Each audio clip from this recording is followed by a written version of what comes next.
Hi guys, welcome back to my channel. Today is the 2nd of August and I'm opening this wrap-up vlog with a bit of book post.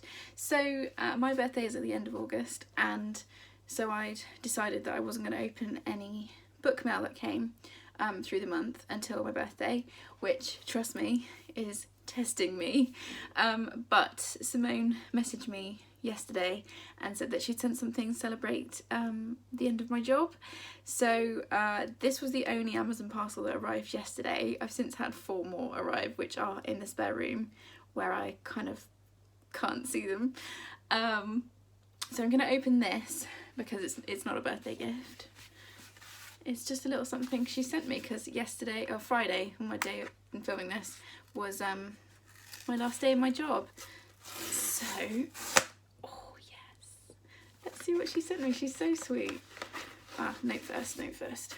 She said, "Congrats on finishing your job, lovely. Here's to being free for a month. Make sure you relax. So proud of you, from Simone." Thank you. What is this book? I'm very...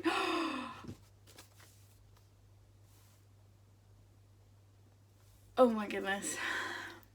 It's What Magic Is This by Holly Bourne, which, aside from the book that's just come out, I think it's called Pretending, is the only Holly Bourne I haven't read yet, and it's got sprayed edges. I'm going on holiday tomorrow with the boys. We're going to Wales, and I've already picked my holiday books, but I think I might just take this as well. I'm so excited for this. I don't even know that much about it. Okay, something about 3 friends think they might be witches. One of them's heartbroken.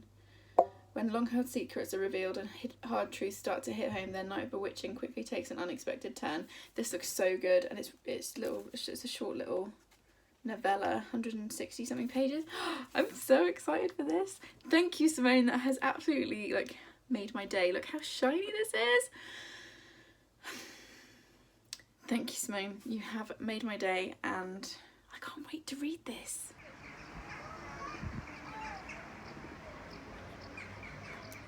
It's the 4th of August and holiday mode has been very much activated as the boys and I are down in Pembroke for the week.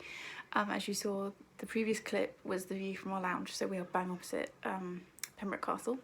We are in an Airbnb, so we're not in a hotel, trying to be as safe as possible, lots of masks and hand sanitizer and social distancing and things, but it is really nice to be out of our house. I love our house, but after 6 months of what felt like house arrest, it's really nice to be somewhere else. And tonight we're actually going to venture out for the first time for food. So I'm a bit nervous about that, but excited. However, that is not what I'm here to talk about. I'm here to talk about my first book of the month, which was The Sin Eater by Ngan Campisi. If you saw my previous wrap up, you'll have seen when I got this, which at the time of filming is less than a week ago, but I just could not wait to pick it up. I was very kindly sent this by Book Break as one of their book insiders, which is just like one of the most ridiculously exciting things that's ever happened. I was sent this book. So we're set in a fictionalised 16th century in which a girl can be punished if she commits a crime to become a sin eater, and that's based on a real historical fact where people thought if you ate certain foods it would banish your sins or get rid of them. Sorry if you can hear seagulls, I've got the window wide open. So in this world, women can be turned into sin eaters, which means that they are branded. They are not allowed to speak to anyone, nobody's allowed to speak or look at them. And then when a person is dying, the sin eater is summoned. The person dying recites all of their sins, and then the sin eater has to eat certain foods when that person dies in order to absorb their sin. So we follow a young girl called May who is made a sin eater after seeing a loaf of bread, and she then gets caught up in sort of a political intrigue within the court. I thoroughly enjoyed this and I would really recommend it. I've given it 4 stars. It's a debut author and it was ridiculously strong. Really well written. I've only given it a 4. I'm just going to pop this down. I've only given it a 4 because there were a couple of things that bugged me. First of all, the fact that it was a fictionalised 16th century, but it was clearly the Elizabethan court, and everything was only very slightly changed, and I couldn't really work out why she'd fictionalised it, and it just kept bothering me as we were reading. And I just thought, if you're going to write historical fiction, just write historical fiction and just go for it, because she didn't say anything that was particularly untrue. The whole conspiracy is based on a real bit of gossip, I guess, about Queen Elizabeth. And yeah, I just didn't quite get the point of why she'd fictionalised things. Also, quite a few of the characters didn't have their actual names, they just had like nicknames that May had given them. And I understand it's because like she wasn't introduced to them because she's a Sin Eater, so nobody could speak to her or see her or look at her. But that still grated, and actually made it a bit difficult for me to keep up on who was who. And then also the ending, I didn't love the ending. It was very abrupt, it was very ending by numbers, and I really thought it was building towards something else, and it wasn't, so that was a little bit disappointing. However, I'm still giving it 4 stars because the world building is incredibly strong. The way that food is used is so interesting, and I think I've said before, I love books with food. I'm also reading another book right now, very, very different, that's about food, that you'll see in a couple of clips time, I think. And reading the two at the same time was actually pretty interesting. So yeah, I will definitely read whatever she brings up next. If you like historical fiction, I would recommend this. If you like, I guess it's fantasy because it's fictional 16th century, and it's also got that slight feminist vibe to it. A few people said it's like The Handmaid's Tale. It's not. Well, it is, in that it's about women being oppressed and forced into roles they don't want. And it does have some strong feminist messages in it, which I really liked. But it's not The Handmaid's Tale. When is it ever? Yeah, so I thoroughly enjoyed it. Thank you very much to Book Break for sending it to me, and I can't wait to see what she comes out with next. That's your yellow house? Yeah, that says Royal on it. Oh, right. Oh yeah, Royal. That's probably a hotel in that case. Yeah, go on. Okay, that's your hotel. It's still the 4th of August, and I've got no books to talk about, but we're in Tenby, and it's so beautiful that I just wanted to film a little vlogging clip here, and I will put some clips in of our day, because we're about, hopefully you can hear me over the wind, we're about to go on a boat, hopefully into some seals.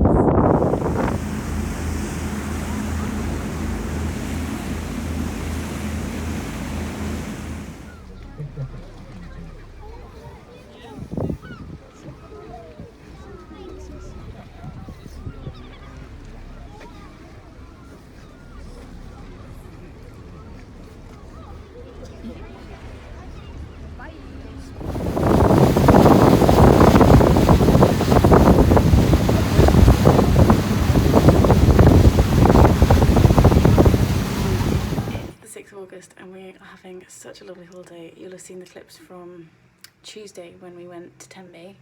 It's beautiful there. And then yesterday we went quad biking, which I don't have any clips for because obviously we weren't allowed to take our phones on. But I'm really impressed that I did it because I don't do well with new experiences because anxiety. And also I don't like going fast. I love being on the back of Gary's motorbike, but the thought of being in charge of a vehicle like that was terrifying, but I did it. Charlie also did really well. We had a really fun time. I will definitely do it again at some point. So really enjoyed that. And then yesterday afternoon it chucked it down all afternoon, so we tried to watch a DVD, but the DVD player here isn't working, which is super annoying. So the boys played Minecraft and I actually fell asleep in the middle of the afternoon on top of the duvet in our room. But yeah, this holiday is all about chilling out, so I'm definitely doing that. I have also finished another book, which is Want to Play by P.J.Tracey. If you saw my physical unread TBR video, this was a book that I knew nothing about. It was just one that Gary had, and just from the cover I thought, yeah, I'll give that a go. And this will make me sound like a total weirdo, but one of the other reasons I wanted to get it off my TBR is because it's a really small, it's a mass market paperback, so it's much smaller than my other books, and it was basically just bugging me being on this shelf. So I picked it up, also to break up the other books that I'm reading, which I have to kind of like concentrate on. And yeah, it was okay. I've given it 3 stars. It was written in 2003, and basically we're following a police detective who is investigating a series of murders which are linked to a video game that's been created, and the serial killer is basically recreating the murders from the game. And yeah, like I said, it was published 2003, 2004, and it very much feels like that. It's very of its time. There is some word uses that wouldn't be acceptable now. It's quite sexist and homophobic in places. It does have quite a diverse cast in terms of race, but yeah, just be aware that it's of its time. The central mystery was good. I did guess who it was, but that's an occupational hazard of reading so many thrillers. And yeah, I I think there's like 12 books in the series. It's actually written by a mother-daughter. The mother is PJ, the daughter is Tracey. I think there's about 12 books in this series, and I would suspect you can probably read them as standalones. And I wouldn't like actively go out and buy them, but I feel like if I maybe saw one in a charity shop, I might give it a go, because I just feel like an easy holiday read. It took me 2 days. It's nearly 500 pages, but I flew straight through it. Yeah, it was all right. It's the 7th of August and we are home. As you can see, I'm back in my office. We had such a nice holiday. Yesterday we went to the beach. Charlie and I swam in the Atlantic Ocean. It was just a really good time. But also it's been nice to come home and see Jack, obviously, who is currently sulking because we left him for a week. We did leave him with my mother-in-law, just leave him to fend for himself, but he's a little bit grumpy. But I have just finished my next read for the month, which is With the Fire on High by Elizabeth Acevedo. So I won this in a giveaway from She Is Such a Lauren, and then I've also buddy read it with another booktuber, Charlotte from Books and Bargains, so it's been a very booktube influenced read. This is one that's been doing the rounds. It's got the most beautiful cover, and yeah, it's beautiful. Okay, so we're following a 17-year-old girl who has got a 2-year-old daughter, so she's been a teenage mum. She's living in Philadelphia and she wants to be a chef, and we're basically following her life, and I've thoroughly enjoyed this. It's my first book by Elizabeth Acevedo, and I will definitely be reading others. I've got Clap When You Land on my TBR shelf, which you might be seeing later on in this video, I'm not sure. If not, definitely in September. And I've thoroughly enjoyed it. I really like that we get to see what happens after the pregnancy, because I feel like we've had a lot of YA books where a girl gets pregnant and that's the main like focus of the narrative, is her deciding what to do, and then if she decides to go ahead with the pregnancy, her being pregnant, giving birth, and it usually finishes with like her sat in the hospital with the baby in her arms. And I feel like it was really interesting to see what happens after that, the story that comes after that point, and I feel like it was woven in really well. I also feel like the characters were really vivid, they felt very real. There's a bit of a romance in here, but it's not the main focus, which I also really liked. It's mostly just about our main character figuring out what she wants to do with her life, how she's going to do that with a toddler in tow, and yeah, just what she wants to do. There are descriptions of food in here, which I always enjoy. I love books that have got food in them. As you've seen from an earlier clip, I've also read This is Anita this month, which is a very different relationship with food. This is very much about like cooking, making food that makes people feel good, and there are a few recipes in here that actually I really want to try because they sound really good. I did have a couple of issues with it. I've given it a 4-star, not 5. I think my main problem was that the chapters are so short. Sorry, I really need to cut my French. The chapters are so short. Usually I like short chapters because that helps with the pace. But with this, the chapters were so short, it felt like every time we got going, it was onto a next chapter and a new bit of the story, and I couldn't quite get into the rhythm of the story, and that I found that a little bit jarring. Also, I can't give 5 stars to a book that uses the phrase "she let out a breath she didn't know she was holding" 3 times, and this book was published I think in 2018. 2019, so yeah, I just can't bring myself to give 5 stars because it kept using it, and it's such a lazy phrase to be using, especially 3 times.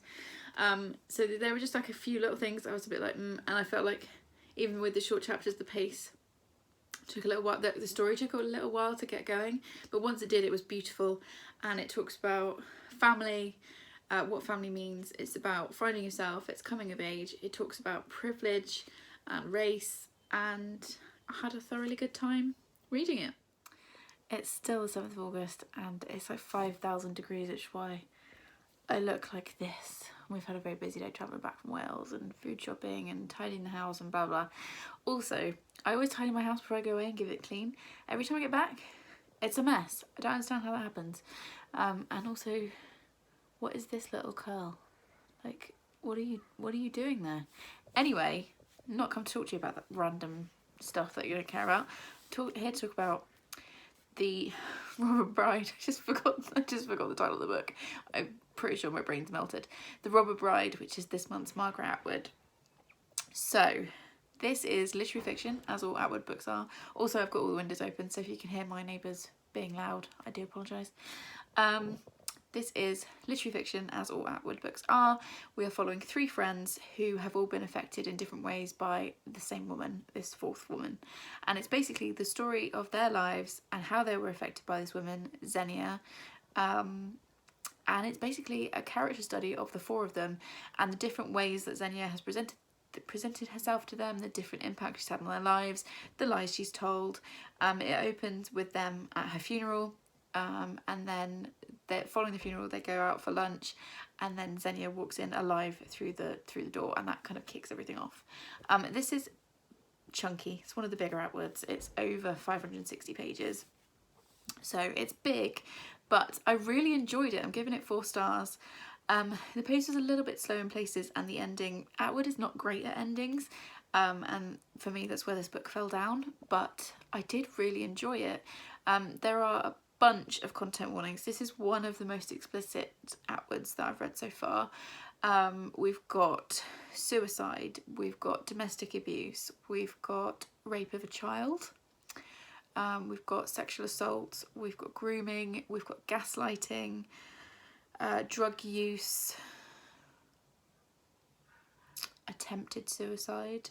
There's quite a few. If I've missed any, I will put them in the description of this video, so just be aware of that. In terms of the child sexual abuse and rape of a child, that scene is incredibly detailed. She doesn't hold back on that scene, so please be aware of that going in. However, if you can deal with that kind of content and the length of this, I just divided it into about 80 pages a day and just read that much a day to kind of get myself through it. I really enjoyed this. I thought this was clever. It's very feminist. It talks a lot about the different ways to be a woman. It talks a lot about the different roles that women can take, and it's also about the way that we can damage each other.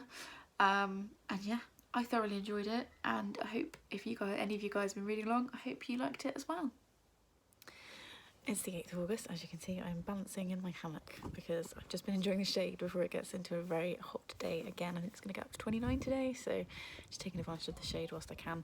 But I have also just finished Girls of Paper and Fire by Natasha and Ngan. This was very kindly gifted to me by Lauren from She Is Such a Lauren, because I won her giveaway recently, her 500 subscriber giveaway, I think.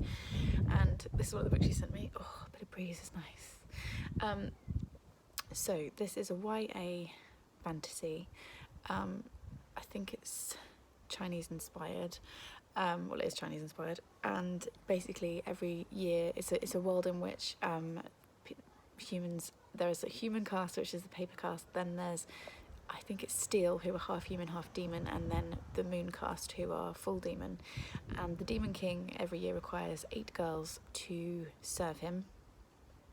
And then one year a girl with golden eyes is taken from her village, and she is going to be the 9th paper girl, and it's basically about what happens. And I really enjoyed it. It's got a really nice female romance. The world building is great. I think it would work really well as a Netflix series. I would definitely watch that. I think the only reason I've given it a 4 rather than a 5 is because I felt like the pace was a little bit slow to get going, and I wanted some things to go a bit further than they did, like a bit deeper. But I'll definitely be reading the next one. Need to give a content warning for sexual assault. Also, there is some fairly explicit sexual content in this. It's definitely for the upper end of YA. But yeah, thank you for sending this to me, Lauren. I really enjoyed it. It's still the 8th of August, and I have just started and finished What Magic Is This by Holly Bourne. As you've seen at the start of the video, this was gifted to me by my wonderful friend Simone from Me, Simone and I, as a little gift to say congratulations for finishing my job. It's a very short little novella. It's literally taking me about an hour to read it, about 3 friends who are in year 9 and who decide to have a go at casting some spells to try and fix the things that they think are wrong with their life. And it's just about what happens to them over that night. And it was a really fun, cute little story. I've given it 4 stars. Content warning for self-harm. This is published by Barrington Stoke Teen, who, if I hold it the right way up, you can see, who have a content warning just below the barcode, which is great, but also they publish books in a format that is more accessible for people with dyslexia. So the font, it's a certain kind of font, and the pages are like a creamy colour rather than white, yeah, which I just thought was really cool. And thank you Simone for sending this to me. I've now only got one Bourne book left to read, which is Pretending. It's the 9th of August and I've just finished my next read for university, which is The Sign of Fall by Arthur Conan Doyle. This is the second Sherlock Holmes story. I read Study in Scarlet, which is the first one last year. And this opens with a woman going to Sherlock Holmes and Dr. Watson for help in finding out what happened to her father, who disappeared, I think, a decade before the story starts, and it goes from there. And it's really short, so I won't say any more about the plot because I don't want to give accidental spoilers. But I didn't love Study in Scarlet last year, and I didn't love this one either. It's fine, it moves along, it's got a good mystery to it. I think the problem I have with them is that there's no opportunity for the reader to work out the answer themselves. You have to just follow along with Holmes and just see where his brain takes the story. So yeah, it was fine. I needed to read it, it was short, and now it's done, and I've given it 3 out of 5 stars. It's still the 9th of August and I have just finished reading this glorious illustrated edition of Peter Pan by J.M. Barrie, which I was gifted by the lovely Lehane and lovely wife Helen in, I think it was June? I feel like it was June. Yeah, I was very kindly gifted this stunning edition. This is one of those illustrated interactive editions which I am just completely obsessed with, and I want to collect all the others that come in this edition. Peter Pan itself is not a story I love. There's a lot of problems with it, and I will link Olivia Catastrophe's review in the description of this video because I think she does a really good job at pulling it apart and looking at the issues that there are with it and talking about those. So I will leave her videos because she is way more eloquent than I will ever be.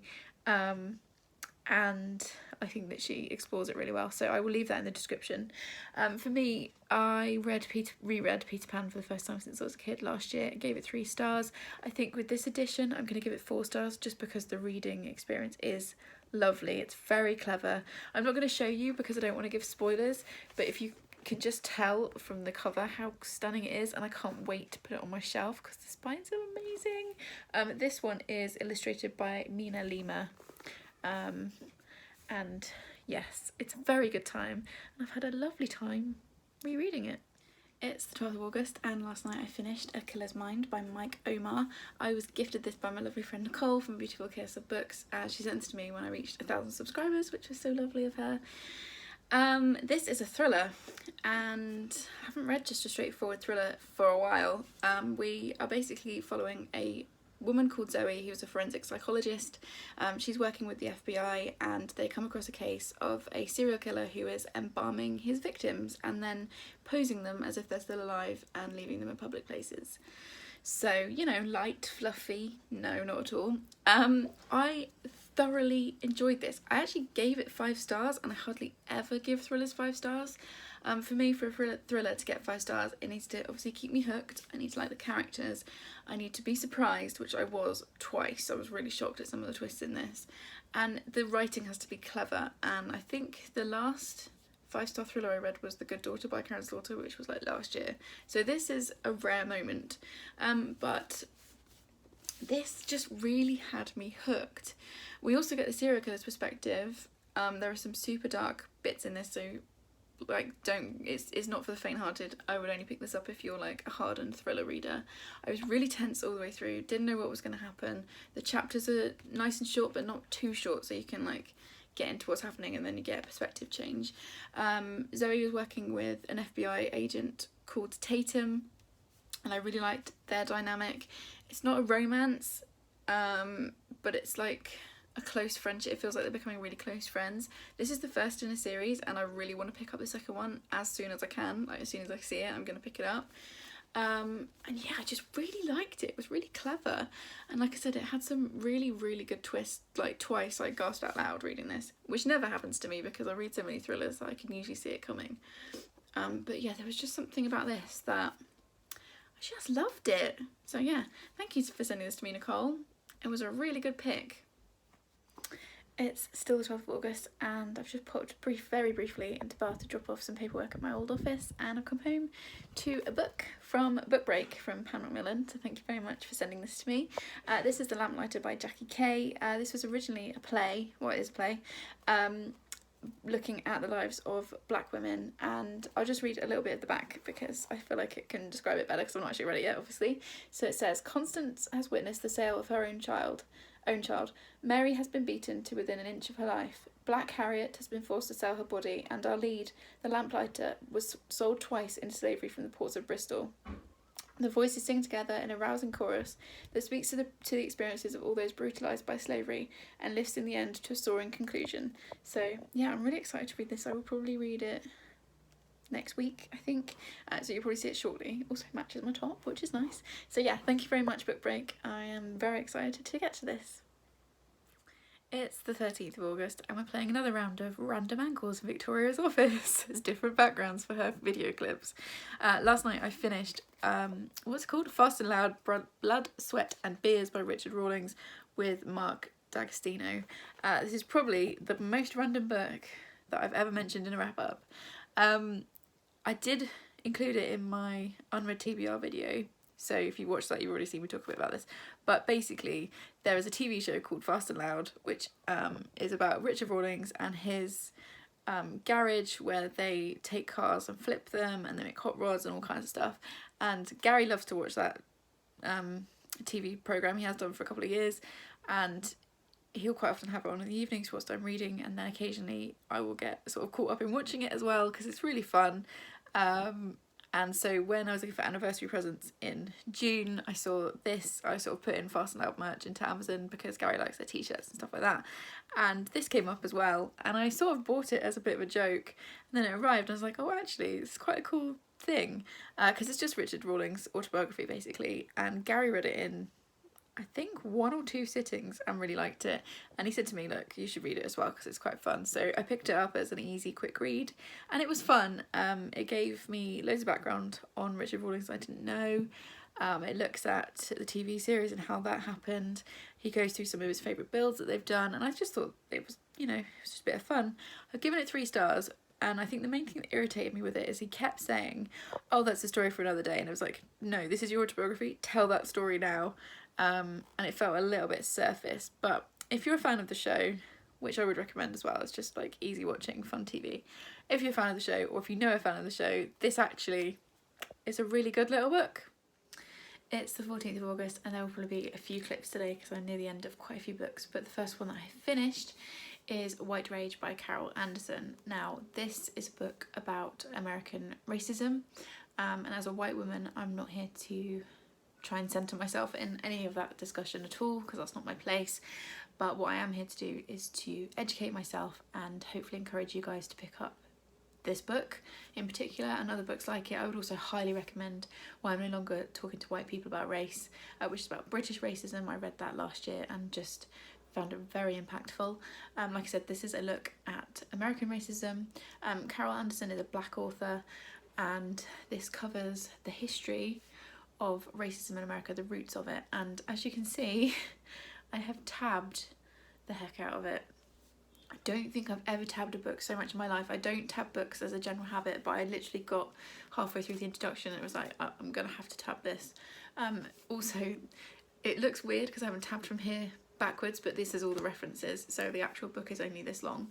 So this is looking at racism in America and it starts when slavery was abolished, and having read this book you can see why people put that in quote marks. So it starts when slavery was technically abolished and it looks at all the ways, basically every time black people and people of colour have been able to push forward and get more rights for themselves and equality, white rage has pushed back and pushed back and pushed back, and it looks at the different forms that's taken through history and right up until right now and the Trump administration. And it's, I'm kind of struggling with my thoughts with it because it's a very hard topic to read about and she does not shy away from it. There are descriptions of people being lynched, including a pregnant woman, people being set on fire, the violence that people went through from the 30s to the 60s is just shocking and is obviously still continuing today with black people being killed just for driving down the road. it's very clever because it shows how racism and white supremacy has changed form. So these days, whilst there are obviously still black people and people of colour being killed because of their skin, as has been highlighted by the Black Lives Matter movement recently, actually white supremacy has now become more insidious in that it's not just outright violence, which other people would be able to stand up and say that's wrong. It's this very insidious political way of, you know, making sure that schools in certain areas that are less white than others have far less money, and making it almost impossible for black people and people of colour to vote and even get to a ballot box so that their voices can be heard. And it's all this kind of stuff that I just found so interesting. I mean, it's difficult to say that you enjoyed a book like this because the topic is just horrendous, and mostly it made me angry that we're still doing this to each other. So yeah, it's one of those where that I can't say I enjoyed it, but it was impactful. It's very accessible and easy to read. I was a little bit worried it was going to be academic. I didn't find that at all. It does go a lot into the American political system, which I didn't know that much about. I barely know that much about the British political system, which I really need to educate myself on. It does get quite into the ins and outs of the American political system, which it needs to do to explain how white supremacy is still alive and kicking in America today. But it's still very readable. I read this one chapter a day over the last week. The style is really readable. I didn't want to stop at the end of each chapter, but I deliberately stopped so that I could really think about what had been in that chapter and take it in properly. And yeah, I would highly recommend this. 5 stars, definitely. Please pick this up. If you consider yourself to be anti-racist or you want to learn more about racism and become anti-racist, please pick this up. This is just such an important book. I don't usually read passages, and like I could easily read you so many quotes from this that I just found really shocking. But I'm going to read you the very last paragraph in this edition. This is the paperback edition, which has an extra chapter in it, basically talking about life since Trump came to power and how he got elected, but it does finish on what I think is this really powerful paragraph, so I'm just going to read this to you really quick. So it says, "This is the moment now when all of us, black, white, Latino, Native American, Asian American, must step out of the shadow of white rage, deny its power, understand its unseemly goals, and refuse to be seduced by its buzzwords, dog whistles and sophistry. This is when we choose a different future." And I just thought that was a really powerful way to end it, because there is a lot in here that is frustrating, and even for me, I found it frustrating and made me angry. And then it's that thought of like, well, this is what we're up against, but how do we overturn it? And I feel like that's the next step for me on my anti-racism journey. And I just love that she left it on this very like empowering note and this kind of call to arms of like, right, we've got to stand up and do something.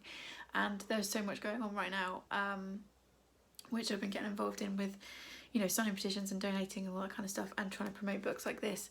But there's definitely more to do, and please, if you take one recommendation from this video, please read this book. It's later on the 14th, and as predicted, I have finished another book text today. I finished reading The Tempest by William Shakespeare, which is in that huge bind up that you've seen before, which I'm not going to hold up because my arm will fall off. It's huge. This is generally considered to be one of his comedies. It's one that I've read before, but I've never studied it, and I didn't love it. It was okay. I've given it a 3 out of 5. It's not going to be in my like top 5 Shakespeare plays. If you want me to do that video, let me know, because I very happily will. This is basically about a guy trying to impress a girl and trying to get enough money to impress a girl. It's got some problematic language in it. It's got some pretty racist terms for Jewish people and for black people, so be aware of that. But yeah, it just didn't really capture me all that much. It's one that I might have to teach at some point, which is why I'm reading it. But yeah, it wasn't my favourite read of the month.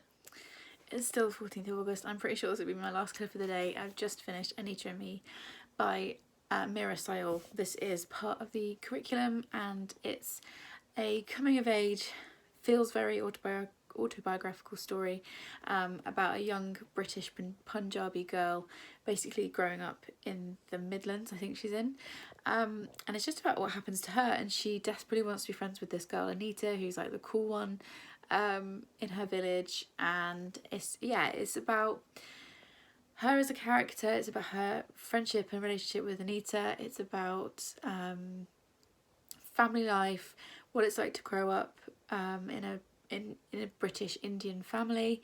It's about racism, it's about bullying, it's about growing up and finding yourself.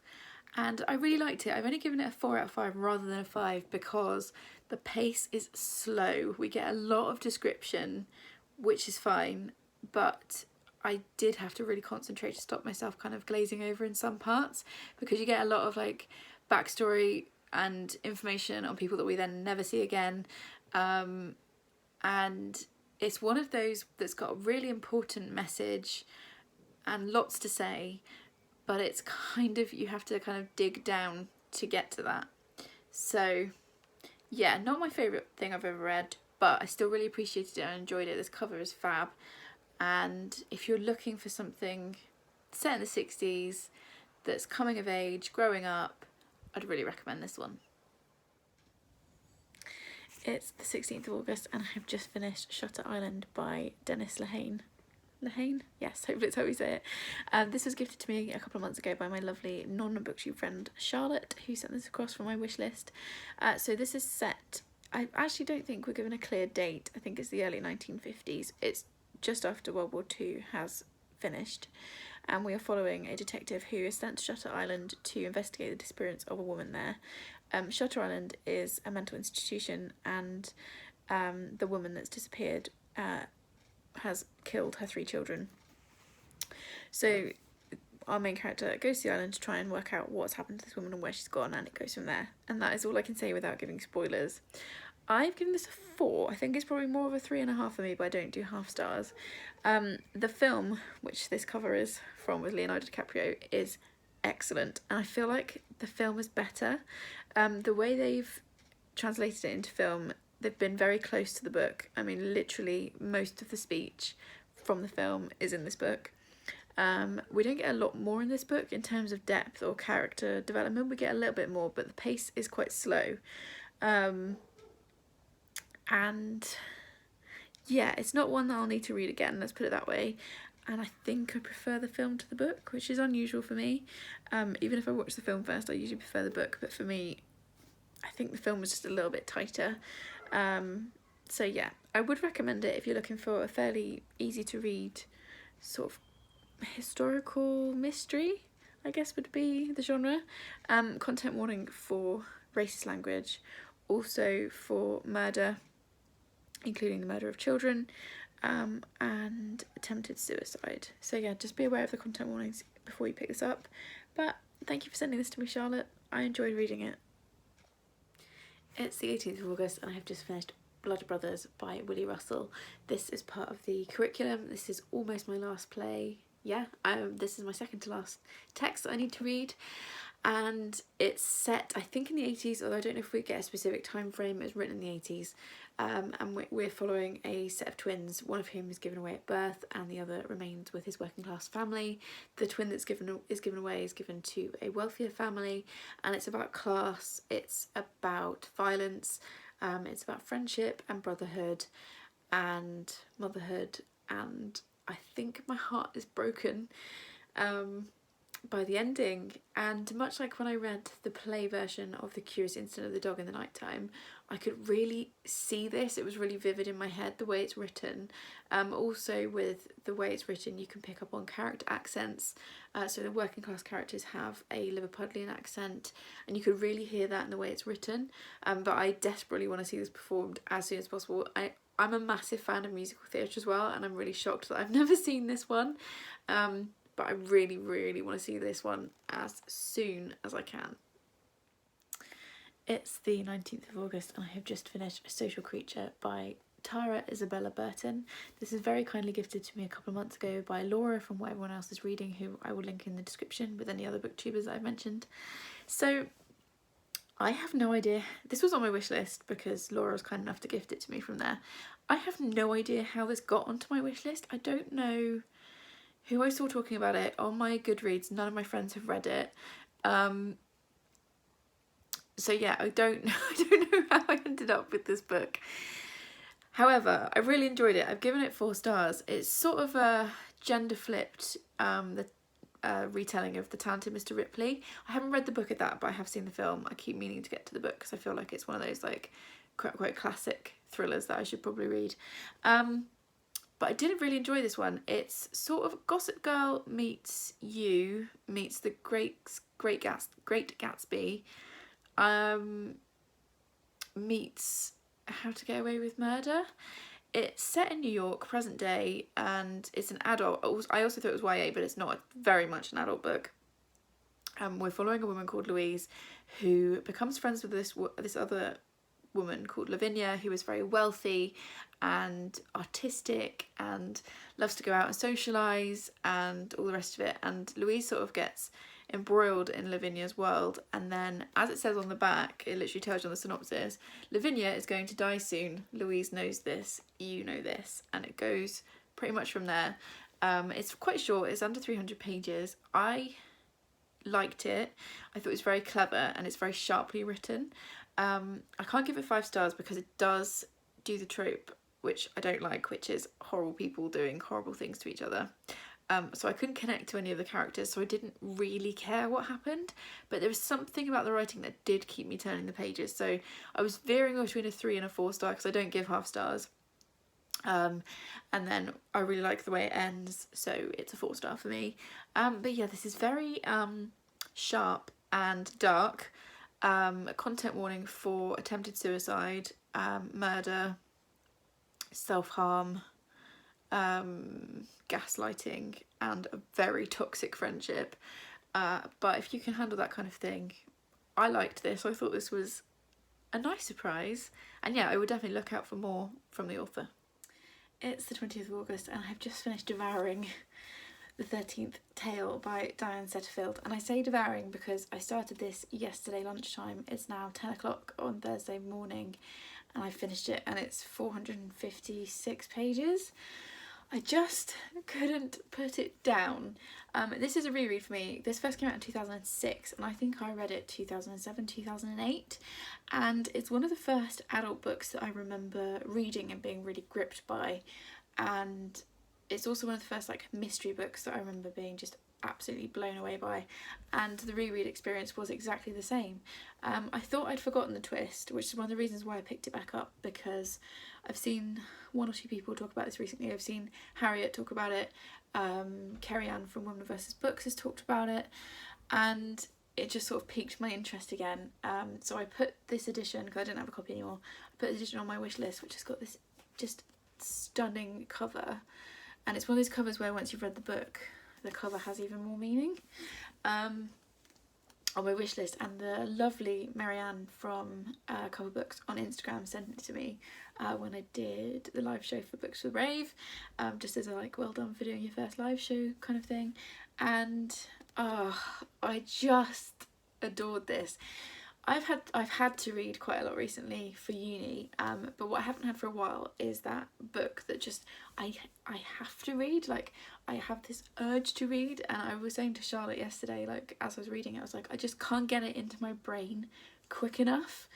I even stayed up past my bedtime last night to read. I stayed up until almost midnight to read, which I haven't done for ages, and it just gave me that really joyful like love of reading, that like feeling where you can't put the book down because you just have to know, you just have to read a few more pages, you just have to read one more chapter. So yeah, I have thoroughly enjoyed my reread of this, if you can't already tell by all the gushing. So I guess this would count as historical fiction, sort of. So we're set in modern times, starts in modern times. A biographer is contacted by a reclusive author who wants to tell her life story. The author is known for giving different accounts of herself to different people, but she promises this biographer that she will give her the true and honest account of her life. And we then go back in time, and we get the story of Angelfield House. And it's a mystery. One of the author's most famous books is a book called The 13th Tale, which was a collection of short stories that only had 12 stories in it. And so the 13th Tale is this kind of mystery that threads all the way through. What is the 13th Tale? And yeah, it's creepy. It's got elements of a ghost story. It's quite gothic. It's got a lot of connections to Jane Eyre, so if you love Jane Eyre you should definitely pick this up. It also reminded me quite a lot of Rebecca by Daphne du Maurier, which I know I've said before I didn't enjoy, but it's only because I went into that book with the wrong expectations, and I do need to reread it soon and give it another shot.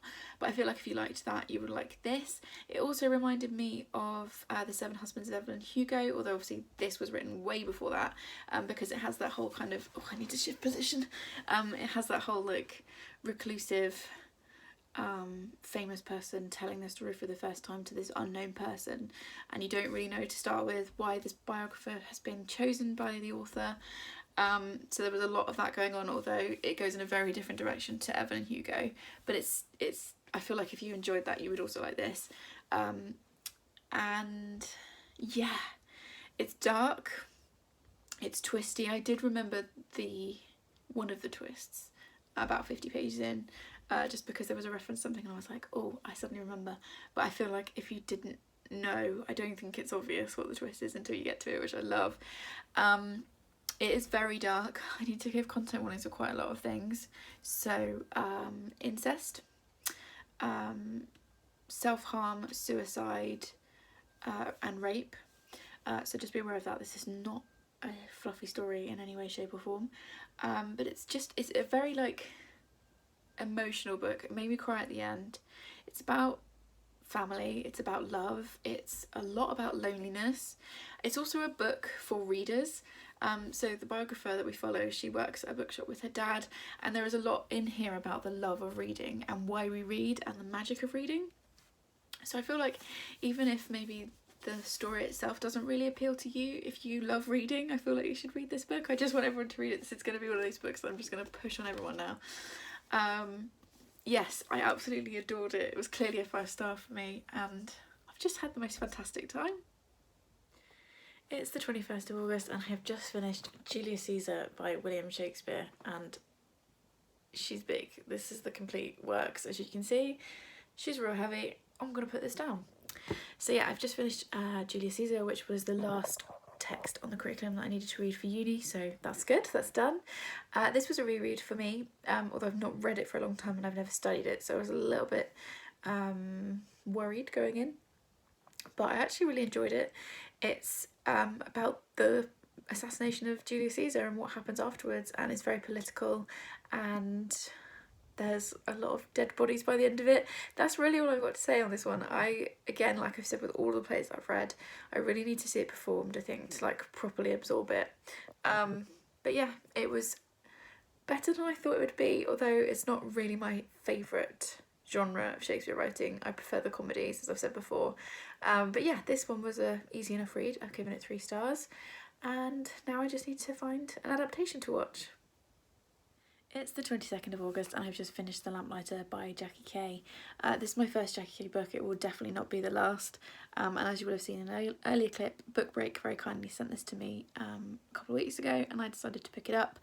It was originally a radio play that was created in 2007 to commemorate the anniversary of the abolition of the slave trade, and it follows 4 women and 1 man through their experiences of the slave trade and how it affected their lives, and it's incredibly powerful.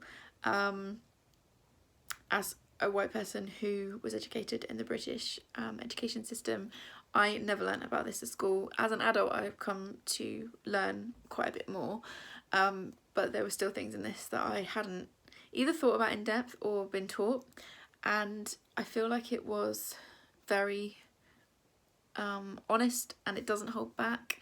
and I'm gonna add this to my teaching shelf because I've got a shelf in my office where I've got all of the texts that I've had to read for the curriculum.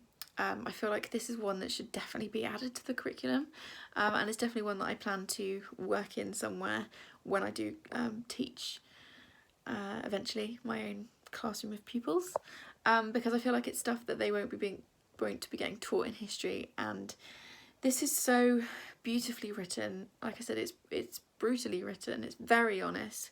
Obvious content warnings for slavery, for deaths of slaves, for rape, and for trauma, but it's also, like I said, it is a radio play, but it also reads like a poem, and I just think it's very, very readable. So if you're considering picking this up, or if you're looking for a text on this topic, I would really recommend this. It's very short. I read it in 2 sittings. I could have read it in 1, but I wanted to really take it in. And yeah, I'm definitely going to explore Jackie Kane more as an author. She's a Black Scottish author. I've never read from her before, so if you can recommend me, I've looked her up and she's got quite a lot of published work, so if you can tell me where to start, then drop me a comment. But yeah, definitely 5 stars. It's really blown me away. It's still the 22nd of August, and I thought I would give you this slightly different view of my office because I got new bookshelves this week, which is very exciting. But the book I'm going to talk to you about is The Fourth Monkey by J.D. Barker. This was recommended to me by Aoife from Words of Clover. She does this fantastic series on her channel where she recommends books to booktubers, which is fantastic because you get a book recommendation, but you also get a booktuber recommendation, and she included me, I think it was a couple of months ago now, and said such nice things about me on the internet that it actually made me a bit tearful. But this was the book that she recommended, and I can see why she recommended it to me. I ordered it before I'd even finished watching the video. I ordered it.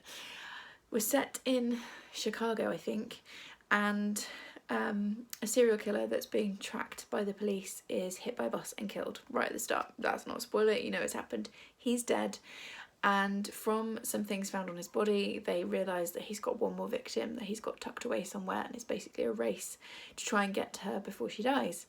So that's the basic premise. I can't tell you any more than that. It is twisty.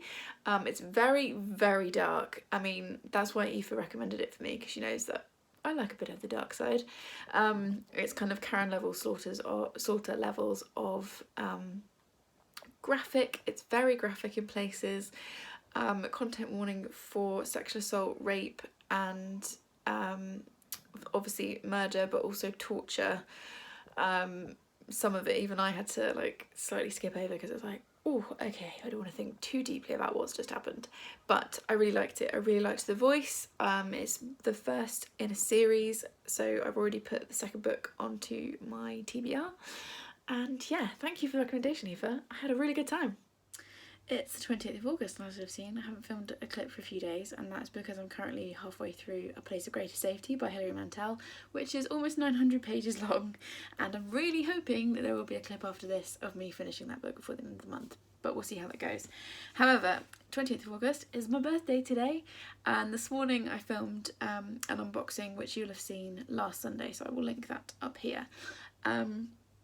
Of me opening the gifts I've been sent for my birthday, and I'm kind of an idiot. I should probably have waited and done it tomorrow, although I haven't opened any Amazon parcels in August, just in case they're book presents, and I just couldn't wait any longer.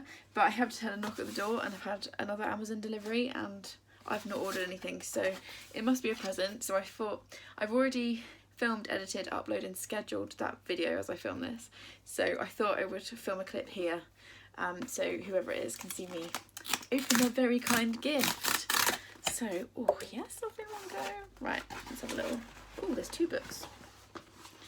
Okay, who's this?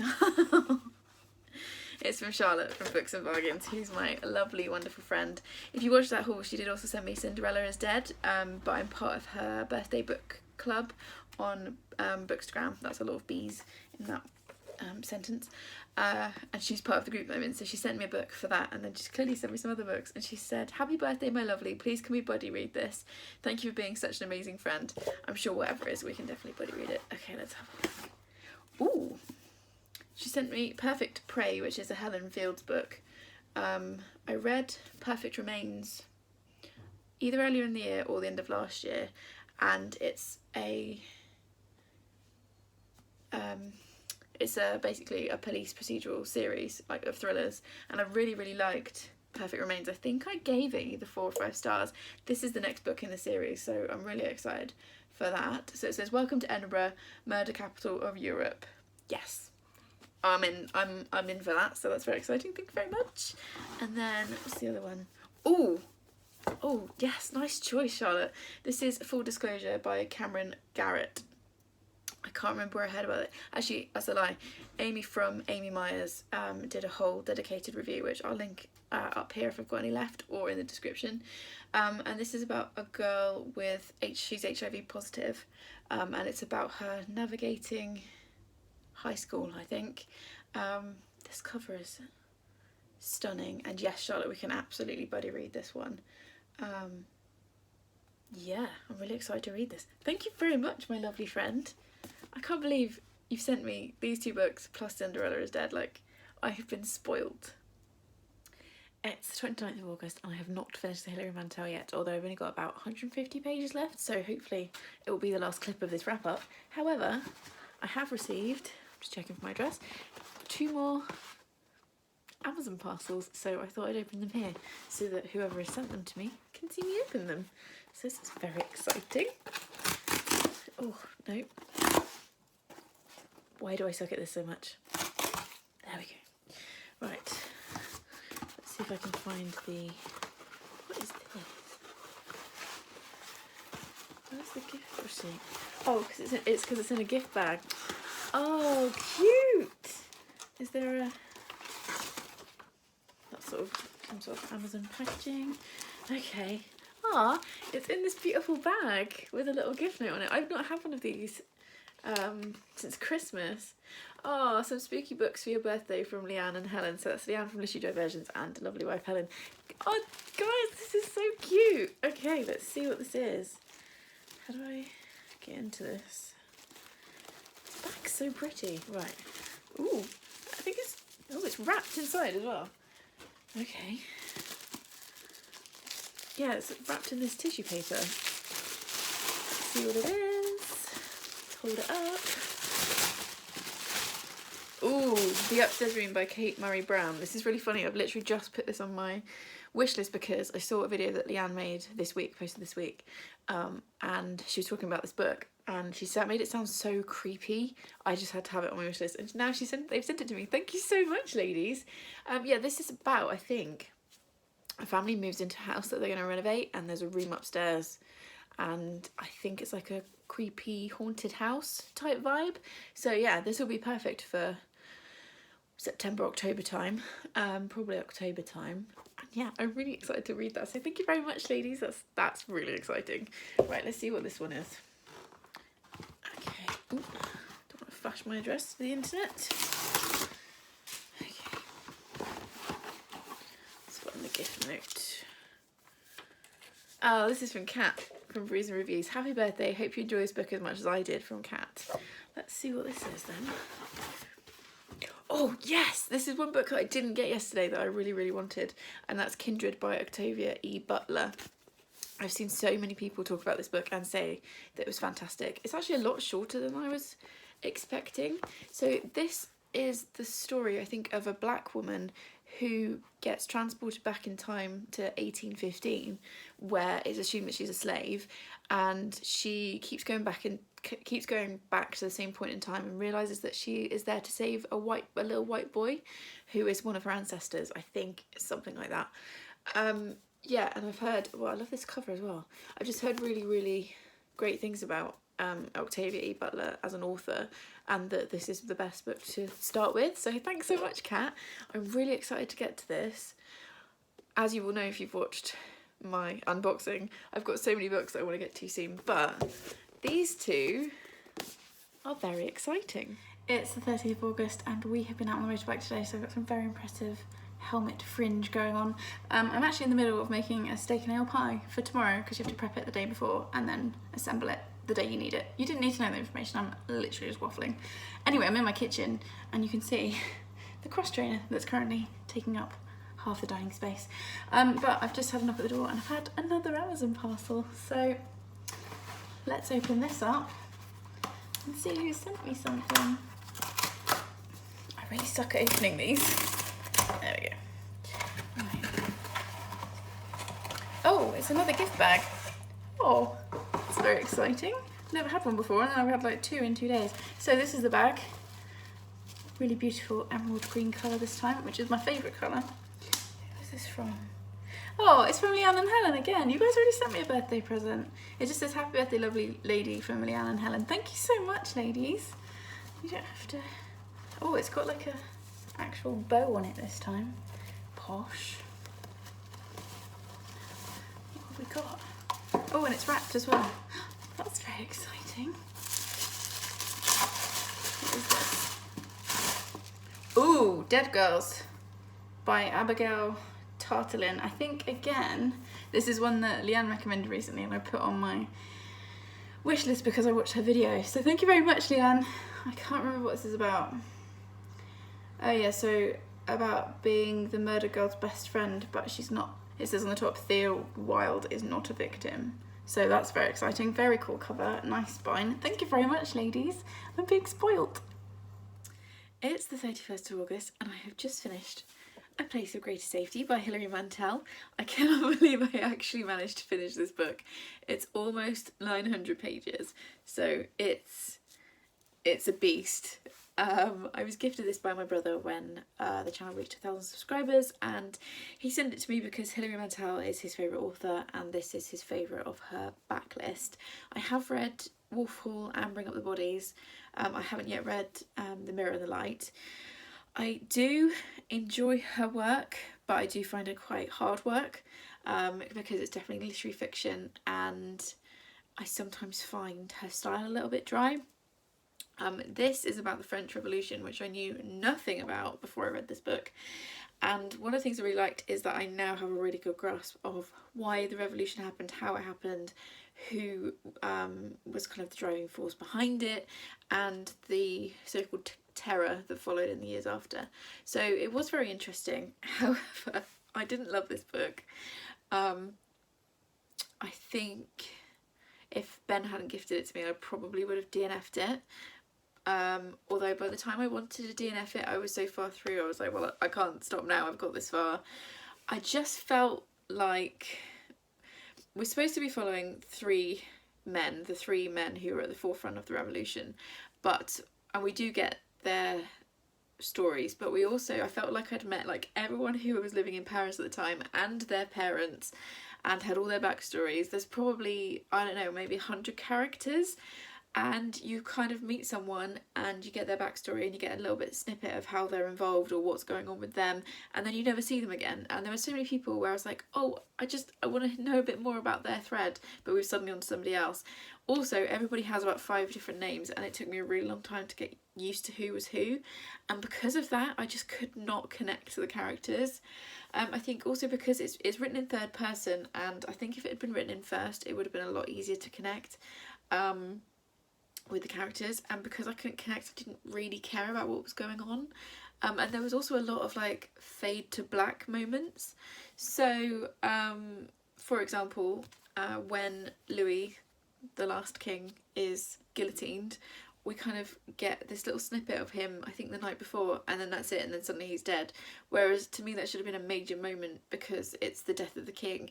And it was the same with Marie Antoinette. We get her up until she's in the cart going to be guillotined, and then it's fade to black.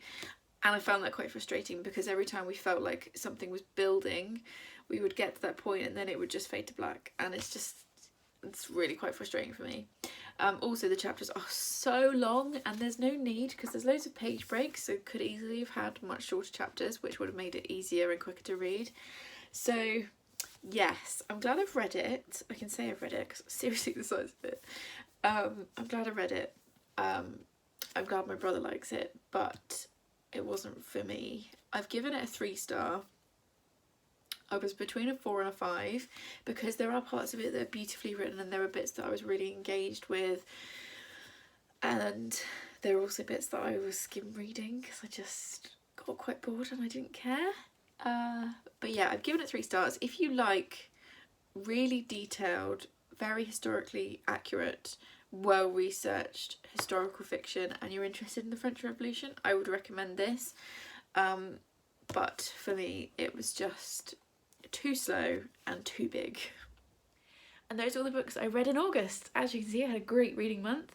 I'll give you some stats in a second. I'm just filming this wrap up to my wrap up clip on the 2nd of September. So I'm 2 days into my PGCE and life has suddenly got very, very busy. I'm actually just filming this clip on a break in between lectures, which has obviously all been done at home over the internet. Yeah, so life is very busy, but August was a really good month, not just with reading, but just in general. You know, the boys and I took a week's holiday in Wales.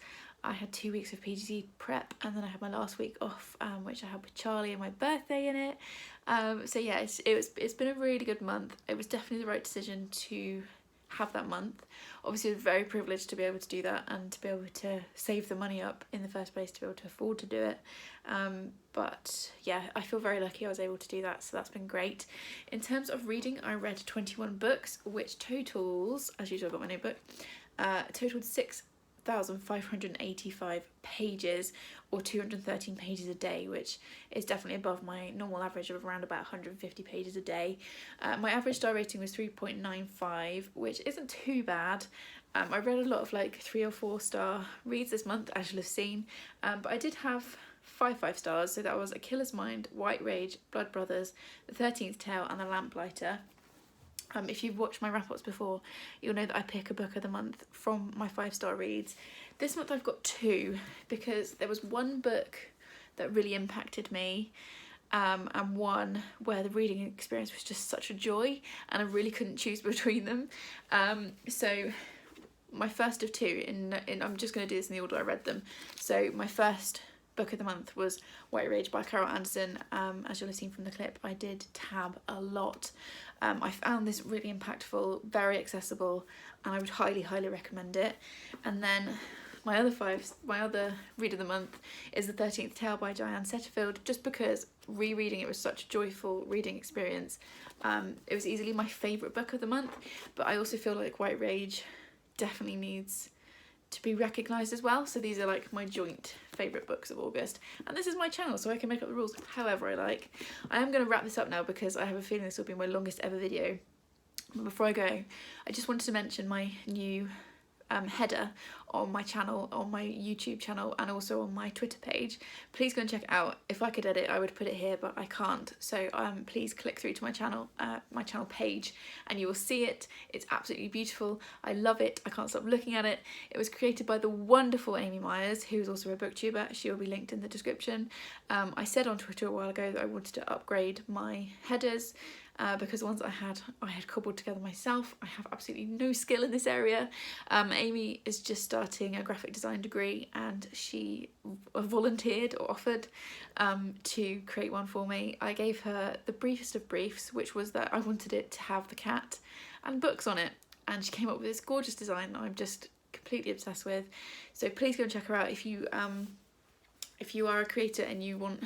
I think she does headers and profile pictures, maybe, definitely headers. Please get in contact with her and she'll talk you through what she does and her pricing. But yeah, she's a fantastic human, a great creator, and she made me this beautiful banner. So yeah, please go and check that out, check her out. And yeah, it's just one of those things, those bookish things in August that I didn't have a clip for, so I thought I would shove it in here. If you have made it all the way to the end of this video, please leave me your favourite emoji. Tell me why it's your favourite emoji, just so I know you made it to the end. I don't think many of you will. The good news for you guys is I suspect my September wrap-up's going to be much shorter now that I am frantically busy trying to keep up with the PTC. So yeah, drop me a comment with your favourite emoji, tell me why, tell me what your favourite read was of August, and I'll see you the next one. Thanks guys, bye!